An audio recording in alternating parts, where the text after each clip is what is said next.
Interestingly, Albania appears to have not been severely impacted by this crisis. Since I know nothing about the Albanian economy, I'm intrigued by that reality. Yeah. So what were the principal impacts of the crisis? Well, of course, we saw a dramatic fall-off in export trade from the region. We also saw inward FDI from outside dropping because, of course, multinational companies are investing less in the region, and therefore we're seeing less of that. We saw severe credit rationing. Just if you walk around the city, all you see now are advertisements for savings accounts, whereas 2 years ago they were bending over backwards to sell you an exotic yen financing facility for your renovation of your 15th apartment or whatever. Yeah. And as I said, we had our currency crises. You may have heard what was going on in Latvia. Latvia was particularly impacted by the crisis. At one point, I think the numbers are getting better, but at one point they were predicting a 15% drop in GDP in 2009, which is severe. I mean, that is a cratering of the economy. We've seen rising unemployment, very, very high consumer debt default. A lot of people who took out those Swiss franc car loans can't pay them back, so the cars get taken back. Last time I was in Bucharest, I was driving from the airport, the worst road in Central Eastern Europe, from the airport to central Bucharest, and they have a bunch of used car dealerships. And in one used car dealership, there were 7 Bugattis lined up next to each other. I assume some successful Romanian entrepreneurs had to give the keys back to the owners. And we've also seen rising government indebtedness as well, partially related, of course, to these IMF packages that have come in. This looks at exchange rate devaluation. You can see that Slovakia here actually had an exchange rate appreciation. That was because of joining the euro. Typically, currencies, as they join the euro, see a net appreciation of their currency. That's just a phenomenon of that. But you can see, for example, the Ukrainian hryvnia dropped substantially. The zloty in Poland fell. But you can see across the board, more or less, we saw net devaluations against the euro. Right? Now, again, just think back to economics. The old-fashioned paradigm that I've now been told about. What happens to your exports if your currency becomes cheaper in your trading partners? In theory, you should start exporting more, right? Because your export prices go down. Right? This is the so-called J-curve effect. So what we see is, for a while they drop, and then after a while they start rising. We haven't quite seen that yet, but we'll see what happens. This is the growth of domestic credit. I mentioned the housing issue in Ukraine. Huge amounts of borrowing to finance real estate purchases. At the height of the bubble in downtown Kiev, you could get apartments for more than 12,000 euros per square meter. All right? Which is insane, given the economic fundamentals of Ukraine. I guess if you're an oligarch, though, I guess you can afford it. Because you've got, you own lots of companies that you acquired spontaneously when the country collapsed. You can see Romania had a problem, but again, across the board, domestic credit has increased. Current account deficits. Why does Russia have a current account surplus? Oil and gas. Hopefully they won't switch it off again this winter like they did last winter. I think the Ukrainians and the Russians have made a deal with each other. Timoshenko and Putin had a meeting. I think they're okay. So with the exception of Russia, again, across the board, growing deficits as we end transition, as we get hit by the crisis. So really, when this crisis is over, we just cannot expect a return to the old ways. We can't expect to see these growth rates that we experienced up until the end of transition. Yeah.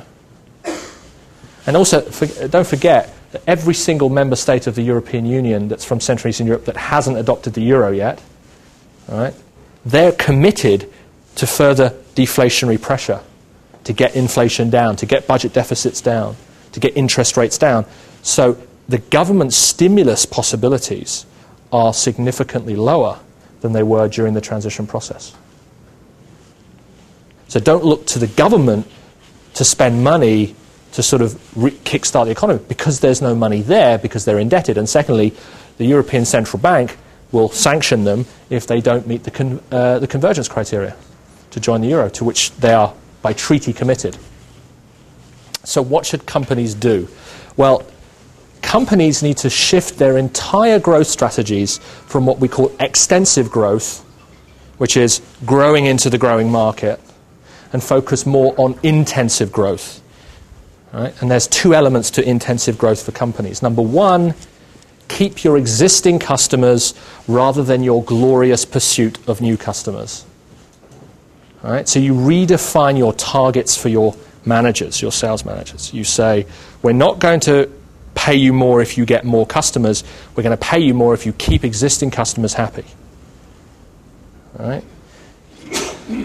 So you have to be more monogamous with your customers rather than encouraging them to have 5 bank accounts each, which is what happens in the banking sector, for example. Right? And related to that focus on intensive growth are two things. In the B2C sector, a relentless and tireless focus on customer service. All right? So my favorite Hungarian expression, sajnos nem tudok segíteni. You're all laughing because you hear it every single day of your life and you know it. That has to come to an end. We cannot continue this nonsense because in a maturing market, you will lose market share if you keep doing that nonsense. Believe me. And the second thing in your B2B sector, customer relationship management. An intense focus on that. Because again, when you start competing with each other to get each other's customers, CRM is going to be the thing that keeps you there. And as I say, an interesting reality is that most of you have only ever experienced growth. You've never been trying to win business in a mature market, and that's what you face in the silver era ahead. That's on the customer side, the front end, if you like. If you look at the internal organizational aspects, and my colleague Zoltán Buzárdi at the back will be very happy to hear this, who's our HRM professor. Right now, most companies, human resources is an operational function. It's about filling in the bits of paper, signing in blue ink in triplicate, and making sure that you, as a company, abide by labor laws. What needs to happen in the future is a strategic approach to HR, which Professor Buzárdi knows a lot more about than I do, which is focusing on putting your HR manager on the board of directors of your companies. A recent survey shows that very few companies in this region have their senior HR officer on the board of directors. And that needs to change. Because it's your human resources that are going to be able to win the new customers from your competitors in this rapidly maturing marketplace. And I think on a strategic level, you need to think about two things. Focus on the intangible value that comes to customers rather than the tangible value. So if you work in the mobile phone business, it's not just about selling a new handset in a 2-year contract. It's about every single time your customer calls into the call center, they end the conversation saying, that was really good, that was easy, or that worked, or that person was really helpful and very friendly and I got what I needed done quickly. So intangible value rather than tangible value. And focus on your distinctive competencies, or if you have a particular technology, look for ways in which you can form strategic alliances with companies to develop those technologies, those competencies. So don't look at yourself as an individual competitor. Find ways in which cooperation, legal cooperation, not illegal cooperation, can work. And the last point, which I haven't really got to, but I guess it's the business in society piece. I like what Stuart said there. Hungary is not unique in this, but there's a corruption problem in this country, and it needs to be stopped. As long as we continue to accept corruption at every single level of our society, be it in the private and public sector, we're going to be wasting resources that can be more effectively used in a transparent way. So those of you who set up companies to not pay taxes, you're contributing to corruption. And yes, it's true that the Prime Minister does the same. Oh, sorry. It's true that the leaders of this country do the same thing. But that has to stop. Because if you look at economic performance and corruption, there's a very clear correlation. That countries that are corrupt underperform economically. And worse than that, the distribution of income among the people in that society is worse. Because people who are corrupt don't disclose their income, and therefore people who have fewer economic opportunities because of that. So I think that's all I want to say. Are there any questions?